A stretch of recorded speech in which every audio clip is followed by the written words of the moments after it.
ये आकाशवाणी है। अब आप कनकलता से समाचार सुनिए।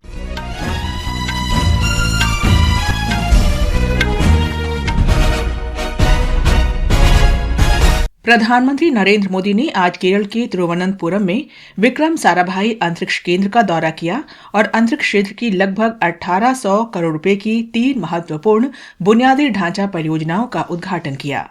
इन परियोजनाओं में श्रीहरिकोटा में सतीश धवन अंतरिक्ष केंद्र की PSLV एकीकृत सुविधा, महेंद्रगिरी में इसरो प्रोपल्शन कॉम्प्लेक्स में नई सेमी क्रायोजेनिक्स इंटीग्रेटेड इंजन और स्टेट टेस्ट सुविधा तथा विक्रम साराभाई अंतरिक्ष केंद्र तिरुवनंतपुरम में ट्राइसोनिक विंड टनल शामिल हैं। श्री मोदी ने गगनयान मिशन की तैयारियों की भी समीक्षा की और इस मिशन के लिए चुने गए 4 अंतरिक्ष यात्रियों के नामों की घोषणा की। प्रधानमंत्री मोदी ने भारतीय जनता पार्टी की राज्य शाखा द्वारा तिरुवनंतपुरम में आयोजित पदयात्रा के समापन के अवसर पर जनसभा को भी संबोधित किया। वित्त मंत्री निर्मला सीतारामन ने कहा है कि मोदी सरकार के तीसरे कार्यकाल के दौरान भारत विश्व में तीसरी सबसे बड़ी अर्थव्यवस्था बनाने के लिए वचनबद्ध है। उन्होंने कहा कि इस सरकार के 10 वर्ष के कार्यकाल के दौरान भारतीय अर्थव्यवस्था 5वें स्थान पर पहुंच गई है। वित्त मंत्री नई दिल्ली में आज राष्ट्रीय कॉन्क्लेव विकसित भारत एड 2047 को संबोधित कर रही थी। विकसित भारत से संबंधित भारत के विजन को स्पष्ट करते हुए वित्त मंत्री ने कहा कि अगली पीढ़ी के सुधार सरकार की शीर्ष प्राथमिकता है। उन्होंने कहा कि सरकार ने सुनियोजित सुधार किए हैं जो आने वाले वर्षों में जारी रहेंगे। गृहमंत्री अमित शाह ने विश्वास व्यक्त किया है कि भारत जब अपना शताब्दी समारोह मनाएगा तो वो प्रत्येक क्षेत्र में शीर्ष पर होगा।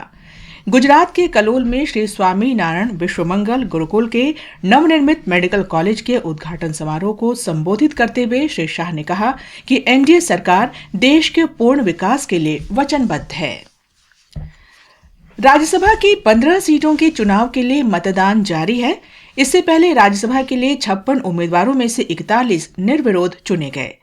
उत्तर प्रदेश की 10, कर्नाटक की 4 और हिमाचल प्रदेश की 1 सीट के लिए मतदान जारी है। मतों की गिनती शाम 5 बजे की जाएगी। भारतीय जनता पार्टी के अध्यक्ष जगत प्रकाश नड्डा, केंद्रीय शिक्षा मंत्री धर्मेंद्र प्रधान, रेल मंत्री अश्विनी वैष्णव और कांग्रेस की पूर्व अध्यक्ष सोनिया गांधी निर्विरोध चुने गए 41 उम्मीदवारों में शामिल हैं। निर्वाचन आयोग ने सूचना तथा प्रसारण मंत्रालय को आगामी लोकसभा चुनाव 2024 के लिए मतदाताओं की जागरूकता और शिक्षा से जुड़ी गतिविधियों को बढ़ावा देने का निर्देश दिया है। आयोग ने मंत्रालय से कहा है कि वो सभी सिनेमा मालिकों को निर्देश दे कि वे देश भर में फिल्मों को दिखाने से पहले और प्रत्येक फिल्म के अंतराल के दौरान मतदाता जागरूकता फिल्म मेरा मत मेरा कर्तव्य दिखाए। आयोग ने कहा कि आकाशवाणी और दूरदर्शन से कहा जा सकता है कि वे मतदाता शिक्षा से संबंधित कार्यक्रम बनाएं। राष्ट्रपति द्रौपदी मुर्मू 5 मार्च को नई दिल्ली में पहला पेयजल सर्वेक्षण पुरस्कार प्रदान करेंगी। आवासन और शहरी कार्य मंत्रालय ने कहा है कि कार्यक्रम में शहरों और राज्यों को जल क्षेत्र में उत्कृष्टता के लिए 130 पुरस्कारों से सम्मानित किया जाएगा। विश्व व्यापार संगठन WTO का 13वां मंत्रिस्तरीय सम्मेलन अबू धाबी में चल रहा है।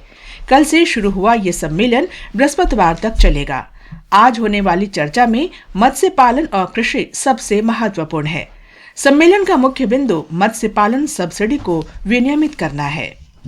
राष्ट्रीय अभिकरण एजेंसी NIA खालिस्तान और संगठित अपराधियों के गठजोड़ के खिलाफ जारी छानबीन के अंतर्गत 2 राज्यों में छापे मार रहा है। पंजाब में 14 और राजस्थान में 2 ठिकानों पर छानबीन की जा रही है। आतंकी गतिविधियों में शामिल 6 लोगों से पूछताछ की गई। दिल्ली ओपन टेनिस चैलेंजर के पुरुष सिंगल्स में आज भारत के सिद्धार्थ विश्वकर्मा का सामना इटली के सैमुअल विंसेंट रगेरी से होगा। ये मैच दिल्ली के लॉन टेनिस एसोसिएशन कॉम्प्लेक्स में अब से थोड़ी देर बाद शाम 4:20 से शुरू होगा। सिद्धार्थ ने क्वालिफाइंग मुकाबले में कल फ्रांस के खिलाड़ी डैन एडेट को हराया था। इसके साथ ही ये समाचार बुलेटिन समाप्त हुआ।